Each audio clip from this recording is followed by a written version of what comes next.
नमस्कार, मी तुषार शेट्टी. महाराष्ट्र टाइम्स ऑनलाईनच्या या आजच्या चर्चेमध्ये आपल्यासोबत जोडले जात आहेत एक असं व्यक्तिमत्व जे कोणत्या ना कोणत्या कारणामुळे चर्चेत असतं.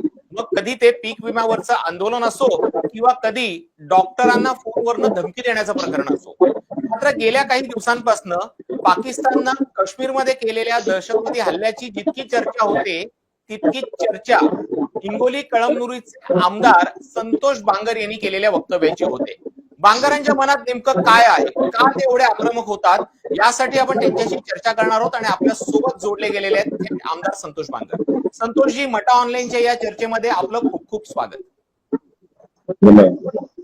जसं मी म्हणालो सर की गेल्या काही दिवसांपासून किंवा महिन्यांपासून तुमच्यावरती प्रचंड टीका होते. तुमची वक्तव्य ही लोकांच्या चर्चेचा विषय ठरलेली आहे. तर या सगळ्या याच्यानंतर संतोष बांगर यांचा आक्रमकपणा कमी होणार आहे टीकेनंतर, की संतोष बांगर आहेत तसेच आम्हाला दिसणार आहे?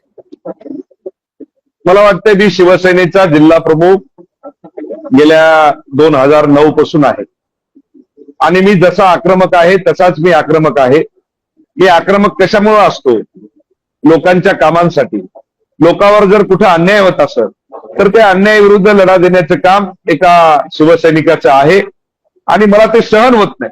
कुणावर जर अन्याय होत असेल तर मी तर मला बघितल्या जात नाही. त्यामुळे तुम्हाला सांगतो की मी माझा आक्रमकपणा ज्या पद्धतीने आहे त्याच पद्धतीने माझा राहणार आहे. संतोषजी, जसं आपल्या या चर्चेचा विषय आहे पीक विमा ते पाकिस्तानचा हल्ला, तुम्ही प्रत्येक गोष्टीत चर्चेत राहिलेला आहात. अनेकांनी तुमच्यावरती टीका केलेली आहे. अगदी परवाच तुम्ही वक्तव्य केलं की आम्हाला 1 तास द्या, तुम्ही पंतप्रधानांकडे मागणी केलेली आहे. आणि आज मन की बात मध्ये पंतप्रधान नरेंद्र मोदींनी स्पष्ट सांगितलेलं आहे की दहशतवाद्यांना कोणत्याही पद्धतीनं आम्ही सोडणार नाही आहोत, त्यांना ठोस प्रत्युत्तर देणार आहोत. अशा स्थितीत नेमकी संतोष बांगरांची पंतप्रधान मोदींकडनं, गृहमंत्री अमित शहाकडनं काय अपेक्षा आहे?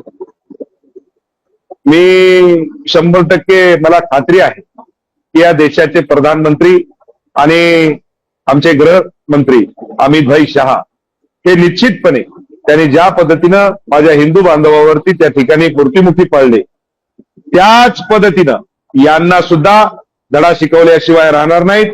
मी तर तुम्हाला सांगतो की यांना भर दिवसा म्हणजे सर्वसामान्य जनतेच्या समोर यांना गोळ्या घालाव्या आणि हे काम या देशाचे प्रधानमंत्री नरेंद्रभाई मोदी आणि अमित शहा केल्याशिवाय राहणार नाही.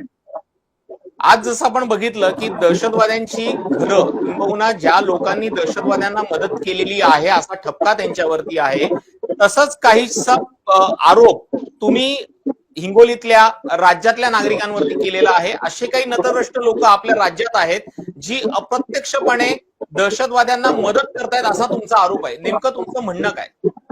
100% बरोबर आहे. तुम्ही जे बोलताय याच्यात कुठल्याही प्रकारची चूक माहिती आपल्याला नाही.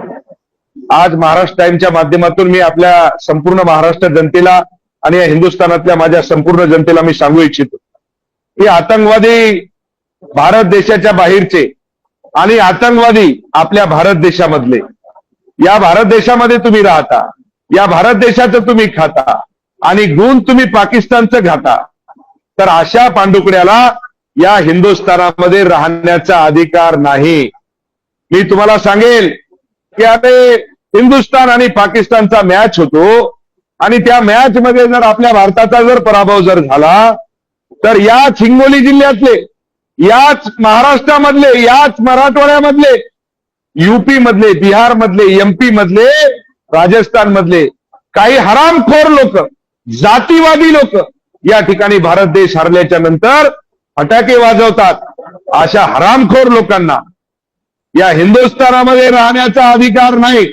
यांच्यासाठी सन्माननीय या भारताचे प्रधानमंत्री नरेंद्रभाई मोदीने मी ज्या पद्धतीनं सांगितलं होतं की आम्हाला सुद्धा संधी दिली पाहिजेत. साहेब, आम्ही सुद्धा तुमचे सैनिक आहोत, ध्यानात ठेवा. आम्हाला फक्त तुम्ही एक म्हणजे मोका द्या. या लोकांना म्हणजे खून का बदला खून आम्ही केल्याशिवाय राहणार नाही. नाही, पण यांना आपण जेव्हा एकीकडे गोळ्या घालण्याची भाषा करतो तिथे पाकिस्तान मधलं सोडा, आपल्याकडे काश्मीर मधलं एक चित्र आपल्या समोर आलेलं आहे. तिथला एक मुस्लिम नागरिक त्यांनी पर्यटकांना वाचवण्यासाठी प्रयत्न केले होते आणि त्याला तो सुद्धा दहशतवाद्यांचा बळी ठरलेला आहे. त्यामुळे फक्त आणि फक्त हिंदू मुस्लिम याच्यातली तेढ निर्माण करण्यापेक्षा ज्यांना एकोप्यानं राहायचंय त्यांचं स्वागत आपण का करत नाही आहोत? मला असं वाटतं की फार दुर्मिळ आहे. म्हणजे 1 कोटीमधून तुम्हाला 10-5 लोक असे या ठिकाणी दिसतील की ते आपल्या हिंदुस्थानावरती प्रेम करतात. पण बाकी मी बघितलंय, माझ्या डोळ्याने मी बघतोय काय परिस्थिती आहे आणि काय नाही. तुम्ही तुमच्या माध्यमातून, टीव्हीच्या माध्यमातून, इलेक्ट्रिक मीडियाच्या माध्यमातून, सोशल मीडियाच्या माध्यमातून अनेक व्हिडिओ तुम्हाला सांगतो की तुम्ही सर्च करून बघा. 13, 12, 10 वर्षाचे मुलं सुद्धा तुम्हाला सांगतो, आपण जर त्यांना म्हणलं हिंदुस्थान जिंदाबाद म्हणा तर ते म्हणत नाहीत. आपण जर त्यांना म्हणलं की पाकिस्तान मुर्दाबाद म्हणा तर हे म्हणत नाहीत. मग यांच्या मनामध्ये खंत काय आहे हे मला वाटते की कुठेतरी आपण शोधलं पाहिजे. ज्या पद्धती म्हणजे हाच मुद्दा आहे. म्हणजे जसं तुम्ही म्हणतात की याचं कारण शोधण्याची गरज आहे.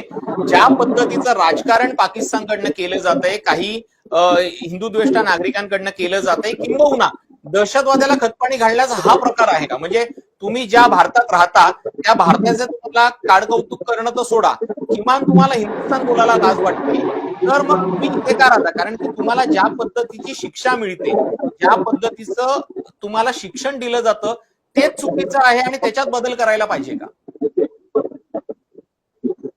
सर्व काही तुम्हाला सांगतो, त्यांना सोयी सगळ्या या ठिकाणी भेटतात. मला फक्त तुम्हाला एवढाच प्रश्न विचारायचा आहे की ज्या पाकिस्तानमध्ये माझे भारतीय लोक राहतात, जे हिंदुस्थानी राहतात, त्यांचे हाल काय आहेत तुम्ही बघितलं का? मला आमच्या हिंगोलीला एक त्यांनी म्हणजे मुस्लिम समाजाची मुलगी त्या पाकिस्तानला दिलेली आहे. तर त्या ठिकाणी तिनं तुम्हाला सांगतो की माझ्या एका मित्राला सांगितलं की साहब वहां पे हिंदू पे बहुत अत्याचार आहे. तेव्हा कशाला अत्याचार? ते त्यांनी सांगितलं की आपला जर हिंदू समाजाचा माणूस जर त्या ठिकाणी जर वारला तर त्याला कुठेतरी 200-300 किलोमीटर नेऊन त्या ठिकाणी तुम्हाला सांगतो त्यांची अंत्यविधी करणं लागती. एवढा अत्याचार, एवढा त्रास माझ्या त्या ठिकाणी हिंदू बांधवांना आहे. आणि या हिंदुस्थानात तर तुम्हाला सांगतो मुस्लिम समाजाला म्हणजे कुठल्याही प्रकारचं सगळेजण एकोपानं राहतात. तुम्ही जो प्रश्न विचारलाय की सगळेजण हिंदू मुस्लिम आपण भाई भाई आहात, पण मला तुम्हाला एक विचारायचंय की हर एक मुस्लिम आतंकवादी नाही, पण जो आतंकवादी पकडला जातो तो मुस्लिम आहे, ध्यानात ठेवा. याचाही कुठं आपण विचार केला पाहिजे. काय करायलो आपण, काय नाही, अरे काय चाललंय काय? नरेंद्रभाई मोदीचं आणि अमित शहाचं नाव जर काढलं, सर्व मुस्लिम समाज नाही पण नुसतं नाव जर काढलं, मागच्या लोकसभेला तुम्ही बघितलं असेल कोणत्या पद्धतीचा फतवा काढला, का काढला? 370 कलम रद्द केली म्हणून. 370 रद्द कलम केली म्हणून खुमखुमी काढली. आणि तुम्हाला सांगतो सर्व मुस्लिम समाजाने एकोपा करून फतवा काढला आणि नरेंद्रभाई मोदीला पाडण्याचा प्रयत्न या लोकांनी केला. पण मला असं वाटतंय की या देशामध्ये हिंदुस्थान हिंदू आताही जीवित आहे, मरगळलेला नाही. आजही तुम्हाला सांगतो नरेंद्रभाई मोदीने फक्त आम्हाला एक चान्स द्यायला पाहिजे. आम्ही काही तुम्हाला सांगतो कमी नाही, गाठ्या काठ्या तलवारबाजी सर्व काही तुम्हाला सांगतो आम्हालाही सुद्धा शिकवण त्या पद्धतीचं आहे. पण मला वाटतं ते चांगल्या कामासाठी घेतलं पाहिजे. या हिंदुस्थानावर जे लोक हल्ला करतात याच्यासाठी आम्ही 100% हे वस्त्र उतरल्याशिवाय आम्ही राहणार नाही. अगदी संतोषजी, तुमच्या याच बोलण्यातनं मला एक प्रश्न काढून तुम्हाला तो विचारावासा वाटतोय की आता या दहशतवादी हल्ल्यानंतर भारतात राहणाऱ्या पाकिस्तानी नागरिकांना, मग ते वैध रीतीने राहतायत की अवैध रीतीने राहतात, त्या सगळ्यांना देश सोडायला सांगितलंय. मात्र तुम्ही जे म्हणतायत की काही व्यक्ती अशा आहेत की ज्यांना या देशाशी घेणं देणं नाहीये, अशा विघ्नसंतुष्ट लोकांनाही आता शोधून त्यांना देशाबाहेर काढण्याची वेळ आली आहे का? 100% जे प्रधानमंत्री नरेंद्रभाई मोदी आणि अमित शहा या सरकारने जे पाऊल उचललंय याच्यामध्ये मी यांचं स्वागत करेन. या भारत देशामध्ये जेवढे तुम्हाला सांगतो हे पाकडे आलेले आहेत, एक एक या ठिकाणी मला वाटते की आज सन्माननीय महाराष्ट्राचे उपमुख्यमंत्री आदरणीय एकनाथभाई शिंदेनी सांगितलं काही 107 लोक मला वाटते की गायब आहेत, कुठं बिळामध्ये बसलेत, त्यांना कोणी सहारा देत असेल, मी त्या ज्या सहारा लोक देत आहेत त्यांना सुद्धा सांगायचंय की सहारा देऊ नका. जसं आतंकवाद्याला गोळ्या घालण्याचं काम नरेंद्रभाई मोदी करत आहेत तसं तुम्हाला सुद्धा गोळ्या घालण्याशिवाय आम्ही राहणार नाही. संतोषजी, फारच आक्रमकपणाची तुमची भूमिका आहे, पण ती कदाचित देशासाठी कोणत्या पद्धतीने योग्य होत आहे? का आक्रमकपणा? मला तुम्हाला फक्त एवढं सांगायचंय का आक्रमकपणा दाखवू नये? अरे खून खवळतोय आमचा. हा त्या ठिकाणी छोटस बच्चू लढतोय आणि त्याच्या वडिलाच्या डोक्यामध्ये गोळ्या घालता. ती आमची बहीण म्हणती की माझ्या नवऱ्याला मारू नका, मला मारा. तर त्याला म्हणतात की नरेंद्र भाई मोदीला मारायला हवा. एकाने सांगितलं की तो हुशार होता, शिकलेला होता, त्याने त्या ठिकाणी मला वाटते की तो काय त्यांचा जो नारा होता काहीतरी अल्लाह अफगर काहीतरी म्हणत होते ते. मला असं वाटते की या ठिकाणी या हिंदुस्थानामध्ये जो जो हिंदू आहे त्याच्या मनामध्ये ही आक्रमकता असलीच पाहिजे आणि आजही आहे, फक्त लोक दाखवत नाहीत. काही काही ठिकाणी मालेगाव सारख्या ठिकाणी तुम्हाला सांगतो, मुंबऱ्या सारख्या ठिकाणी तुम्हाला सांगतो की ज्या ठिकाणी मुस्लिम वस्ती जास्त आहे त्या ठिकाणी तर खरी दहशत त्या ठिकाणी त्या लोकांची आहे. म्हणजे मिनी पाकिस्तान मी तुम्हाला सांगतो की त्या ठिकाणी तुम्ही गेल्याच्या नंतर तुम्हाला कळेल. महाराष्ट्र टाइमचे मी खऱ्या अर्थानं आभार मानेल की महाराष्ट्र टाइमला जे सत्य आहे ते दाखवता तुम्ही, त्यामुळे वस्तुस्थिती तुम्ही ते दाखवता. मला वाटते की तुम्ही त्या ठिकाणी मालेगाव असेल, मुंब्रा असेल, अशा ठिकाणी तुम्ही एकदा जाऊन तुमचा महाराष्ट्र टाइमचा कॅमेरा त्या ठिकाणी फिरवा, तुम्हाला कळेल की मिनी पाकिस्तान काय असते. खरंय. म्हणजे तुम्ही पाकिस्तानांमधल्या हिंदूंवरती होणाऱ्या अत्याचाराची माहिती सांगितलेली आहे. हिंगोलीतले काही वास्तव तुम्ही समोर आणलेलं आहे. संतोषजी, आपण बघितलं की काही पर्यटक जे काश्मीरमध्ये अडकलेले होते त्यांना सोडवण्यासाठी राज्य सरकारने प्रयत्न केला. भाजपाने पुढाकार घेतला. एकनाथ शिंदे स्वतः तिथे गेलेले होते. त्यांनी विशेष विमानांची व्यवस्था केली. राज्य सरकारने प्रयत्न केले. मंत्री गिरीश महाजन तिथे गेलेले होते. राज्य सरकारनं या पर्यटकांना सोडवण्याचं काम केलं. मात्र याच्यावरनं आता विरोधकांनी टीका केलेली आहे की बाबा प्रसिद्धीसाठी ही सगळी कामं करतायत. आणि असाच काहीसा अनुभव तुम्हाला स्वतः मागच्या वर्षी आला होता, जेव्हा पुराच्या पाण्यात अडकलेल्या नागरिकांची सुटका करण्यासाठी तुम्ही गेले होते, तेव्हा तुमच्यावरती अशीच टीका झाली होती. मला वाटते की टीका करणाऱ्यांनी टीका करत राहावं आणि कामाच्या माध्यमातून हा संतोष बांगर उत्तर देत असतो. मी सरसेनापती बाळासाहेब ठाकरे यांचा मावळा आहे. आम्हाला त्यांची शिकवण आहे की कोणत्या पद्धतीनं काम करायचं. लोकांनी काही म्हणत राहावं, या विरोधकाला काही काम राहिलं नाही, ध्यानात ठेवा. यांना तर तुम्हाला सांगतो सगळा यायचा बट्ट्या बोल झालाय. मग आता करायचं तरी काय, म्हणायचं तरी काय. सूर्यावर चुकल्याच्या नंतर अंगावर चुका उडत असतो, ध्यानात ठेवा. दोन्ही हातानं सूर्य झाकल्या जात नसतो. त्यामुळे यांना काय बोलायचं काय नाही तुम्हाला सांगतो की सांगायची आवश्यकता नाही. उघड्या डोळ्यांनी या भारत देशाने बघितलं की या महाराष्ट्रातली भारतीय जनता पार्टी आणि शिवसेना कोणत्या पद्धतीने काम करते. अरे कोण नेता आहे ज्या ठिकाणी आतंकवादी गोळीबार करतात आणि त्या ठिकाणी माझे नेते जर त्या ठिकाणी जात असाल तर त्या नेत्याचा मला स्वार्थ अभिमान आहे. संतोषजी, आता तुम्ही बाळासाहेबांचं नाव घेतलं म्हणून मला हा प्रश्न तुम्हाला विचारायचा वाटतो की ज्या वेळेला एकनाथ शिंदे शिवसेनेतनं बाहेर पडले त्यावेळेला तुम्ही उद्धव ठाकरेंच्या सोबत होतात. मात्र ज्या वेळेला बहुमत सिद्ध होण्याची वेळ आली त्यावेळेला तुम्ही एकनाथ शिंदेच्या सोबत गेलात. एका रात्रीत नेमकं असं काय झालं की तुम्ही पक्ष बदलण्याचा निर्णय घेतलात आणि तुम्ही एकनाथ शिंदेच्या सोबत गेलात? असं काहीच नाही, ध्यानात ठेवा. माझं एकनाथ शिंदे साहेबावरती खूप प्रेम होतं. एकनाथ शिंदे साहेबांनी मला तिकीट द्यायला लावलं.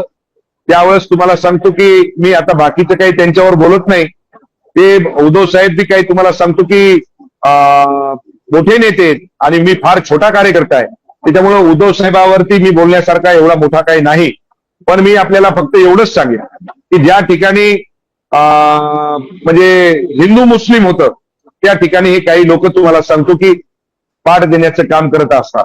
पण सन्माननीय महाराष्ट्राचे मुख्यमंत्री सन्माननीय एकनाथभाई शिंदे ज्यावेळेस होते त्यावेळेस माझ्याकडे ज्यावेळेस हिंदू मुस्लिम झालं, माझ्या भावावरती हल्ला झाला, माझ्या छोट्या छोट्या लेकरावरती 12-12, 13-13 वर्षाच्या मुलावर तुम्हाला सांगतो की त्यांनी दगडफेक केली. त्यांच्या म्हणजे विचारू नका, तुम्ही तुमच्या माध्यमातून ते व्हिडिओ सुद्धा दाखवले असतील. त्यावेळेस मला मदतीला जर कुणी आला असेल तर सन्माननीय एकनाथभाई शिंदे. एक हिंदू म्हणून नेता त्यांच्याकडे बघल्या जातं आणि आक्रमकपणा ज्या पद्धतीनं तुम्हाला सांगतो की मला नेता लागत होता त्या पद्धतीचा नेता या संतोष बांगरला एकनाथभाई शिंदे यांच्या रूपाने मला भेटलेला आहे. म्हणजे संतोष बांगर स्वतः आक्रमक आहेत आणि त्यांना आक्रमक नेता मिळालाय यासाठी तुम्ही एकनाथ शिंदेच्या सोबत आहात. संतोषजी, एक सगळ्यांचा 100% हिवाळ्याचा प्रश्न, आपली जेव्हा गाडी कुठे ठोकली जाते, गाडीचा ऍक्सिडेंट होतं, आपल्याकडे इन्शुरन्स असतो. 1200, 1400, 1000, 2000 रुपये काही इन्शुरन्सचे पैसे असतात. ते पैसे भरल्यानंतर आपली गाडी आपल्याला नाममात्र दरात किंबहुना कधी कधी फुकटातही रिपेअर करून मिळते. मग जर हा इन्शुरन्सचा नियम गाड्यांच्या बाबतीत लागू आहे, तर हाच इन्शुरन्सचा नियम शेतकऱ्यांच्या बाबतीत का नाही लागू? जर सरकार शेतकऱ्यांना 1 रुपयामध्ये पीक विमा देतंय, पण पीक विमा देणाऱ्या कंपन्या शेतकऱ्यांना अक्षरशः 10 आणि 14 रुपये देऊन जर त्यांची थट्टा करत असतील, तर काय करायचं? ज्या पद्धतीने तुम्ही म्हणताय की संतोष बांगर आक्रमकपणा आहे, त्याच पद्धतीने आक्रमकपणा या कंपन्यावर सुद्धा दाखवल्याच पाहिजे, ध्यानात ठेवा.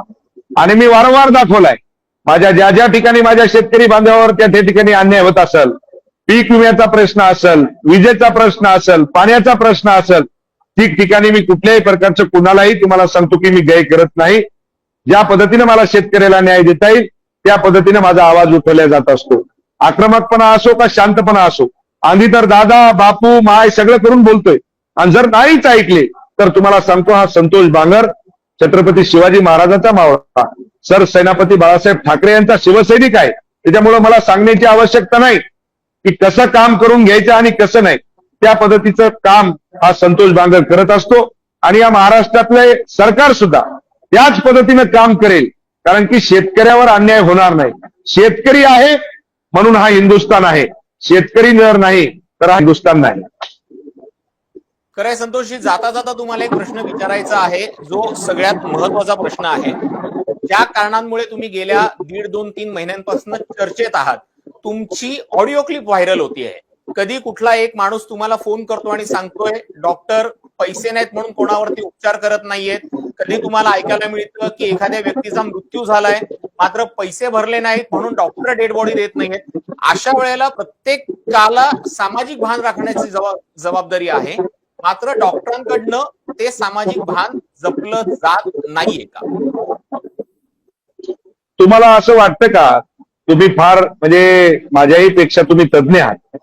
ज्या पद्धतीने मी पाऊल उचलला ते मला तरी वाटतंय की लोकांना काय वाटतंय याच्याकडे मी संतोष बांगर परवा करणारा नाही. पण मी जे केलंय ती वस्तुस्थिती दाखवली, ध्यानात ठेवा. आपल्या सर्व मीडियाच्या माध्यमातून, आपल्या पेपरच्या माध्यमातून त्या ठिकाणी संतोष बांगरची वाहवाच केली. फक्त एकच कोणता तरी पेपर होता, मला वाटते 5-25 पेपर, 10-5 पेपर काहीतरी 8 दिवसाला ते लोकपत्र काहीतरी काढते. आणि त्याचा मालक सुद्धा त्या दवाखान्याचाच मालक आहे, त्या पेपरचा.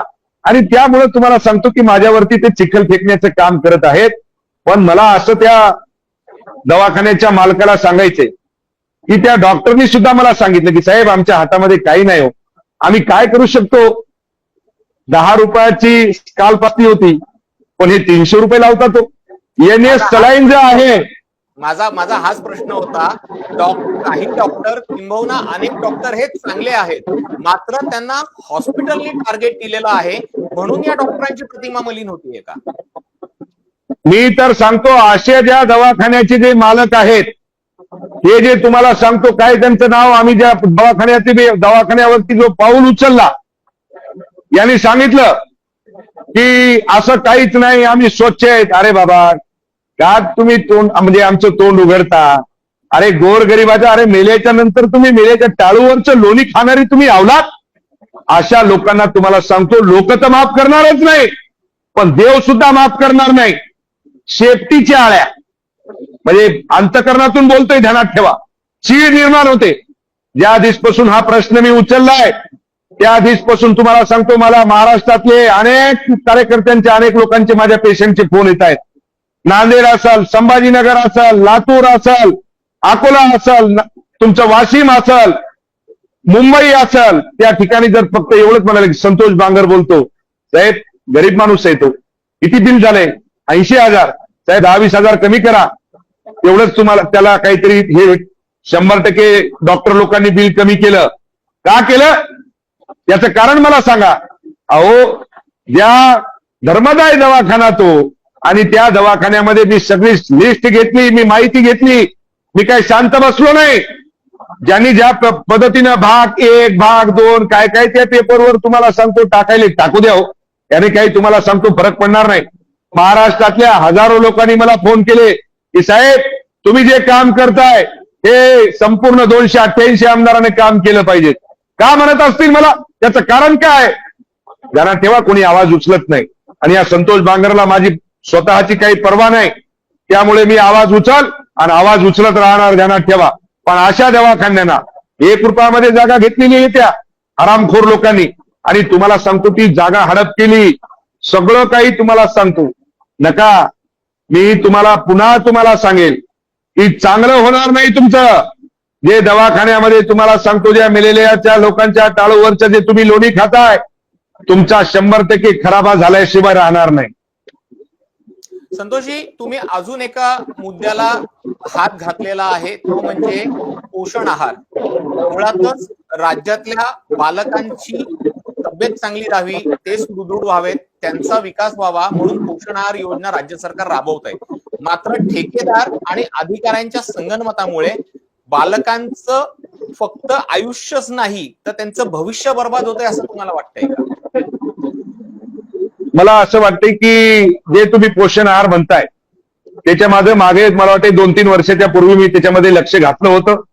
त्याच्यानंतर मला वाटतं की जो तुमच्या माध्यमातूनही तुम्ही दाखवला असेल की त्या डाळीमध्ये काही आळ्या वगैरे होत्या, त्या कांद्यामध्ये, म्हणजे बऱ्याच काही त्या ठिकाणी तुम्ही त्या क्लिप माझ्या दाखवल्या. पण त्याच्यानंतर मला वाटतं की तो आहार बंद झाला. पण हा जो पोषण आहार आहे याच्यामध्ये सुद्धा काटेकोरपणे मी लक्ष देईन आणि निश्चितपणे त्याच्यावर शासन दरबारी सन्माननीय मुख्यमंत्री असतील, उपमुख्यमंत्री असतील, याच्यामध्ये जर काही चूक आढळत असेल ते सुद्धा मी पर्दाफाश केल्याशिवाय राहणार नाही. धन्यवाद संतोषजी, महाराष्ट्र टाइम्स ऑनलाईनला दिलेल्या या प्रदीर्घ मुलाखतीबद्दल. तर आपल्या सोबत होते हिंगोली कळमनुरीचे आमदार संतोष बांगर, ज्यांनी स्पष्ट केलेलं आहे की माझ्या कोणत्याही वक्तव्यामुळे, माझ्या कोणत्याही कृतीमुळे जर माझ्यावरती आरोप होत असतील तर मला त्याची पर्वा नाहीये, कारण की मी जो आवाज उठवतोय किंवा मी ज्यांच्यासाठी लढतोय ते सर्वसामान्य लोकांसाठी लढतोय. त्यामुळे माझ्या विरोधात कितीही आरोप झाले, कितीही कारवाई करण्याचा प्रयत्न झाला तरीही माझा आक्रमकपणा हा कमी होणार नाहीये. महाराष्ट्र टाइम्स ऑनलाईनच्या या चर्चेमध्ये वेळ झालेली आहे इथेच थांबण्याची. धन्यवाद. जय महाराष्ट्र.